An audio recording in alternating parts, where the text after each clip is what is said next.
हजरत बिलाल कहते हैं मैं एक दिन मुझे बुखार चढ़ गया बड़ा तेज। मैं लोगों को जानता नहीं था। फरमाते मुझे तेज बुखार चढ़ गया तो ठंड बड़ी सख्त थी।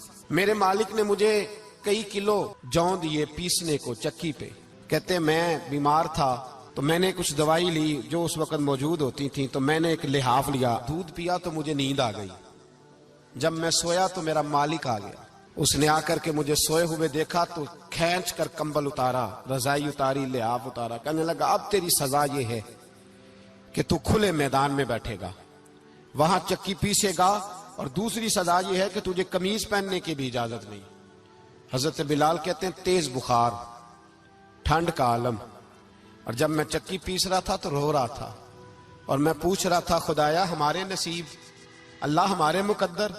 सैयदना बिलाल हबशी रदी अल्लाह ताला अन्हु फरमाते हैं मेरे दरवाजे के करीब से रसूल पाक गुजरे और मुझे हाय हाय करते देखा तो दस्तक दी।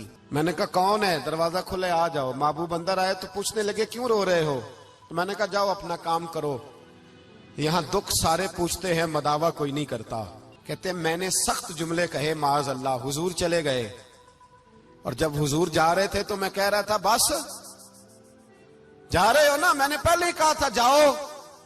कहते हैं कुर्बान जाऊं, थोड़ी देर गुजरी तो अल्लाह के रसूल के हाथ में गर्म दूध का प्याला था, खजूरें थी। हुजूर तशरीफ लाए और करीम रसूल ने मुझे खजूरें दी, दूध पिलाया और कहा चल जा कंबल में बैठ जा। तो मैंने कहा चक्की कौन पीसेगा, वो तो बड़ा मारेगा।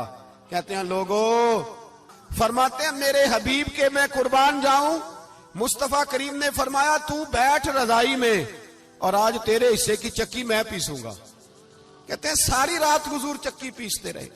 सवेरे मैं उठा और मेरे हबीब पाक ने मुझे वो सारा कुछ दिया और खुद चले गए। अगली रात फिर आई तो हुजूर फिर आ गए, मुझे फिर रजाई में लिटाया, दूध पिलाया और सारी रात चक्की पीसी। कहते हैं बस तीसरे दिन हुजूर चक्की पीस के जाने लगे तो मैंने कदम थाम लिए। मैंने कहा बीबा दुनिया सारी झूठ बोलती है, जमाना सारा गलत कहता है, जो गुलामों के हिस्से का काम करे वो अल्लाह का सच्चा रसूल हुआ।